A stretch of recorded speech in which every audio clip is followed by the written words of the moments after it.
Hey, legends, and welcome back to The Breakdown from The Gathering, where we unpack the boldest moves in marketing, culture, and brand building. Today, we're breaking down the campaigns, collabs, and cultural moments that are winning attention and the takeaways that you can use to win the future together. This week, we've got Crocs in the NFL, Taylor Swift, YETI, and the Cracker Barrel rebrand. Let's get into it. Let's get into it.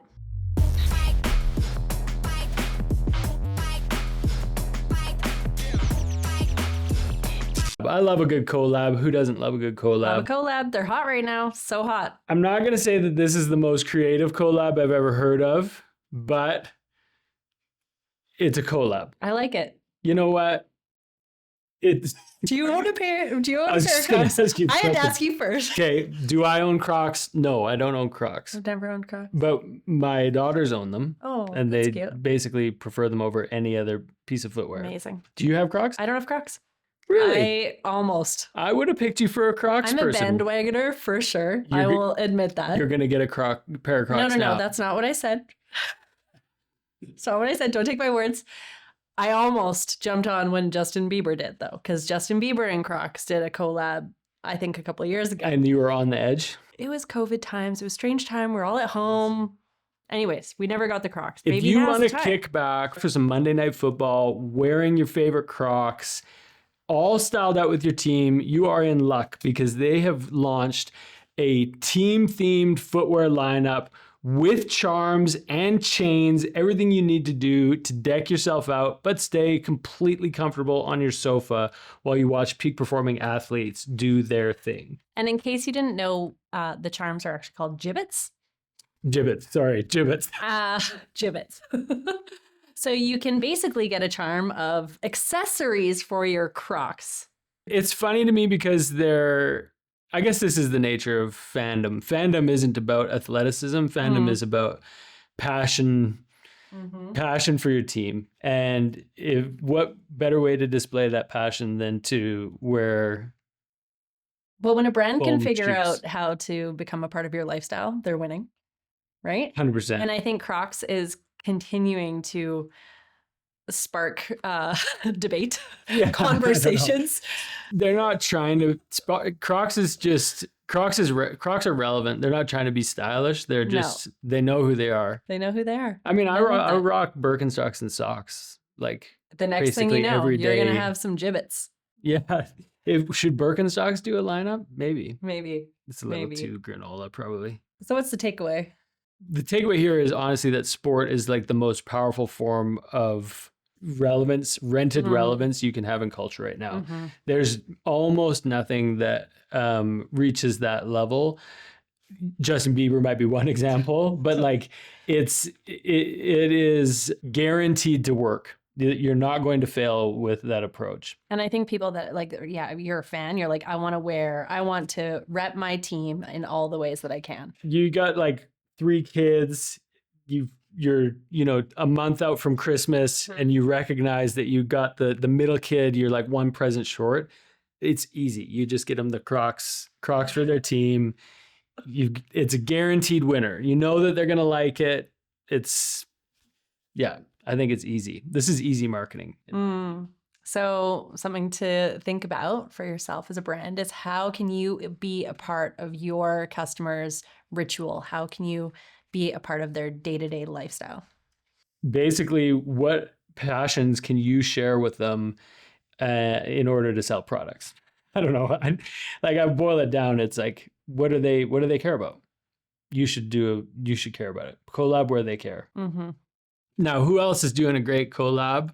Who?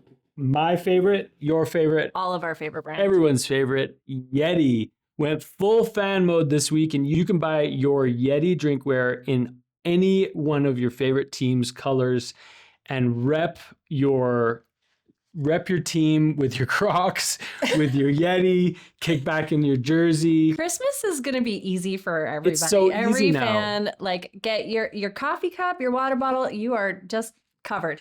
Thank you, YETI. Thank you, YETI. Here's why, I don't know. They're both going to do really well, but the YETI is like, it is so primed for tailgating. Mm. Like, you got your Yeti cooler, you got Doesn't matter what's in your cup. It's staying cold. It doesn't staying matter. hot. It's staying cold. You can pretend it's juice. You can do whatever you want. It's a smart move. I think, for everybody who already has 6 different Yeti tumblers. Here's in another their reason closet, to buy another one. get another, maybe Your 2. favorite sports team. Exactly. And you can get it across the NFL. You can get it in MLB, NCAA. I even heard that there's a Red Bull Racing colorway that you can get if you're an F1 fan. Co-branding, Get fandom, it. sports. Yep, get it. Here's the takeaway. If you want to for sure sell product, put a team on it. Mm-hmm. Get in an agreement with the sports league mafias, and you will move product. I do think it speaks to the fact that sport is one of the most powerful cultural movers that anyone has access to these days.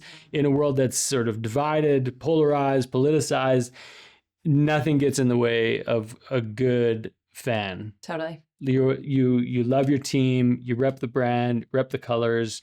Everybody parks their differences for a moment, and everybody can get along cheersing in their Yeti. Totally agree. tumblers. And with a brand like Yeti, it's so much more than merch. It's so good. much more than merch because it's Yeti. It's it. built stronger, keeps ice longer. Go Yeti. Also a big week in culture. Last week, some news dropped. I understand you're excited about it. I mean, becoming a Swiftie wasn't on my bingo card this week, but here we are. Are you saying you just became a Swiftie this week? Yeah, like I was on the fringe Swiftie before. So okay, catch us up. I actually, prior to the Eras tour, I hadn't really listened to a lot of Taylor Swift music. Wow. Okay. So then I see this woman completely slaying, like she 51 cities, 21 countries, something crazy like that. Most successful. She was on tour for like 5 years, it feels like. Yeah. Crazy. I truly wanted to be a part of that. I was like, I gotta go. Like fun story, missed a flight, was supposed to be a Swiftie. Anyways, we won't get into that today. Ask me at the gathering and I'll tell you the rest of that story. But I didn't really consider myself a Swiftie. You just weren't a big fan. No, a fan, but not authentic. Not a Swiftie. Okay. I guess a Swiftie is not just a fan. Like Look, a Swiftie. I've been to 13 Beyonce concerts. I am a Beyonce fan. I don't love anybody enough to do that, but that's great. Anyways, no one cares about my Taylor, about if I'm a Swiftie or not. This episode on New Heights, it was a very enjoyable 120 minutes.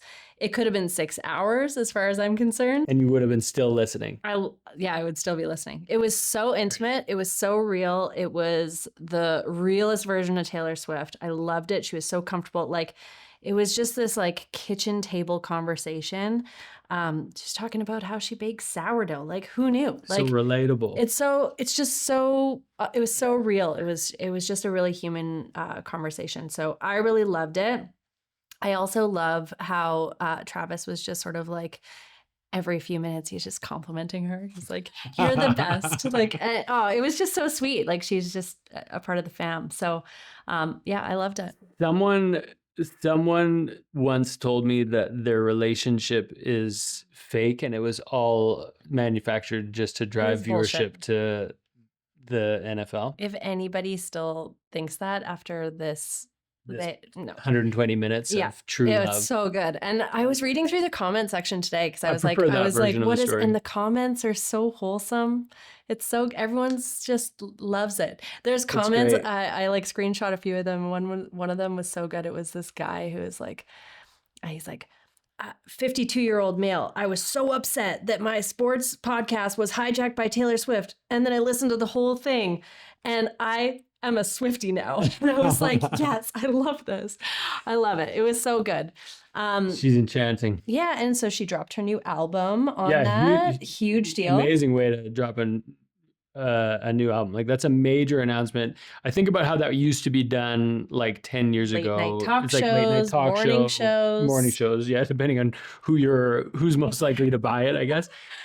But the thing about that is if you drop it in that sort of mainstream traditional media setting, it's one and done. It's out there and then it's gone. And then your PR team is working to try to get that headline into every newsstand exactly. that they can. Yeah. The thing about doing it on something like a podcast is it's immediately taken to social media. It's immediately clipped. It's like spreads like wildfire across the social spheres.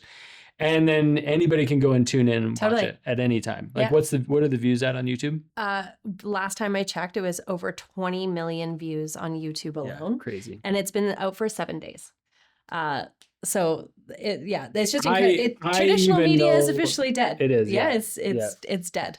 I even know that she has a new album coming out. That's unusual. You're going to be listening to it on the way home also. Yeah, probably. Tell me once you listen to the episode, you're going to love it. I know. I'm like worried about falling in love with Taylor Swift. It would just be so strange.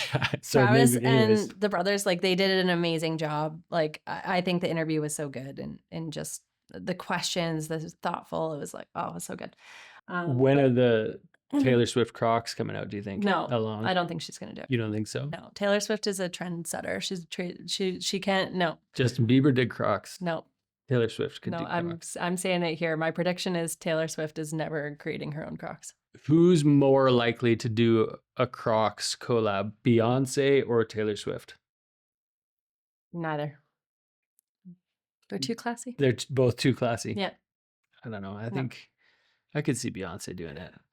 No, I know the Bayhive. Okay, anyways, why does this matter? I think this really shows like, you know, how important it is to own your own narrative and own your own platform, and how brands can really take back their narrative, or, you know, like the value of podcasts and new media versus traditional media. It's huge. Yeah. And I also think, like, to your point about the guy who's like, I wasn't a Swiftie and now I am.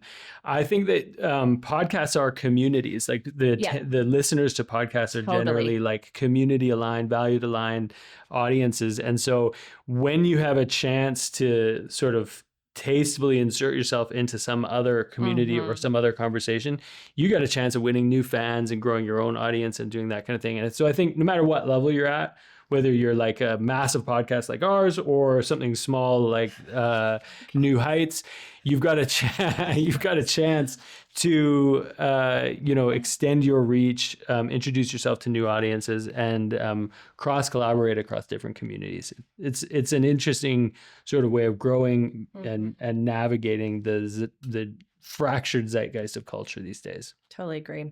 And I think it's really, again, showcases the value of authenticity. I know it's a buzzword, like kill it, please. But like we got to see Taylor in an unpolished, just like at home conversation that was so intimate. And I think, you know, from what I saw in the comments too, people are like, wow, I really appreciate being able to see this side of her. I didn't know this side of her existed. And I think that's what people really want with brands, with human-led brands specifically. Right. Just being relatable. It's like, show me you're human. Now to something a little bit more serious.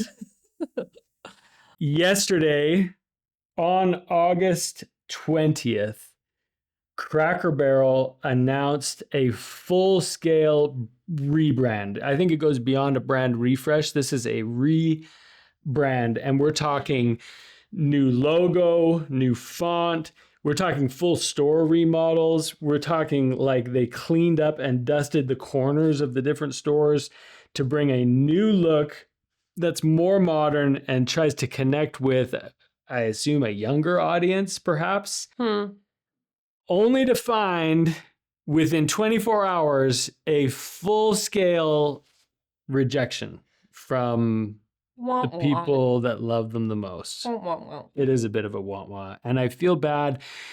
Rarely do we want to be on the show commenting on creative, other people's ideas of what good looks like. But I will say in this case, like, did you user test it? Did you research it? Why? Why did you decide to get rid of the old man with the barrel? It was such a charming brand. It has been that way since 1970, mid 70s, 1977 or something like that. Barrel?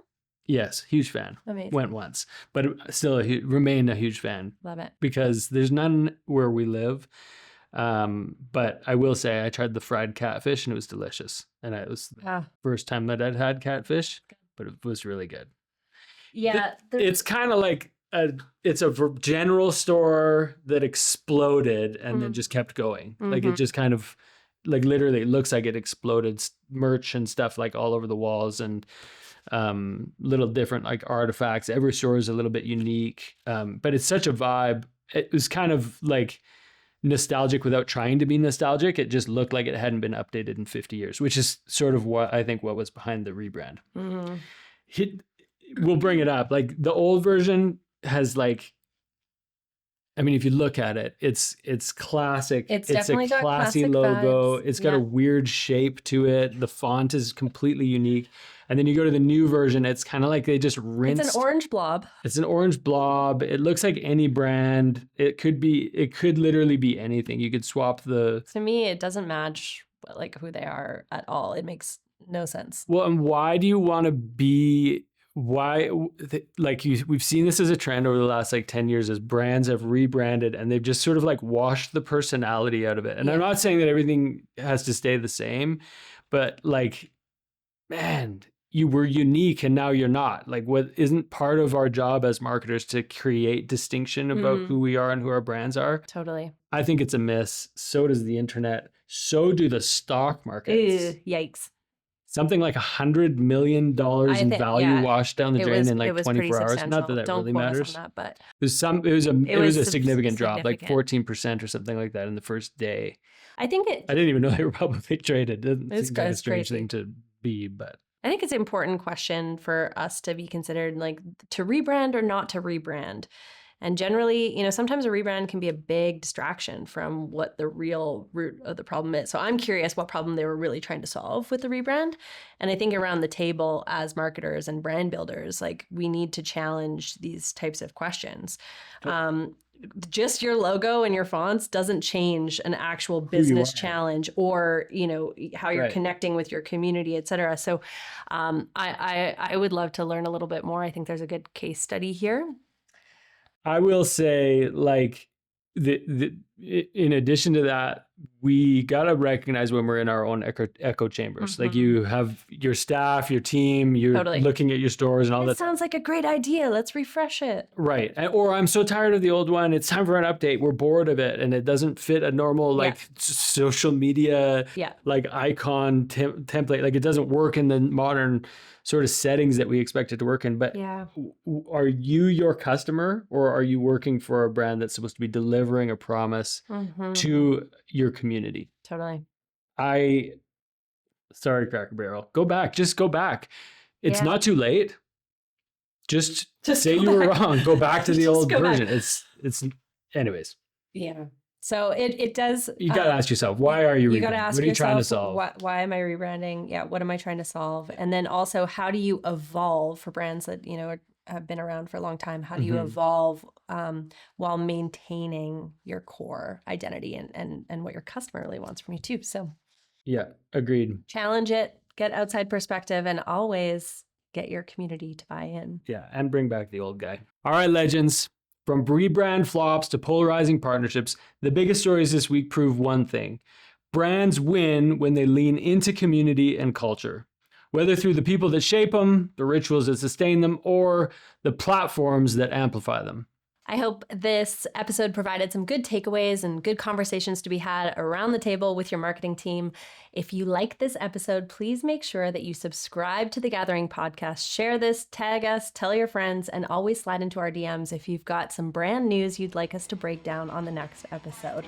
And tag us at The Gathering on Instagram or Threads with your brand takeaways. Until next time.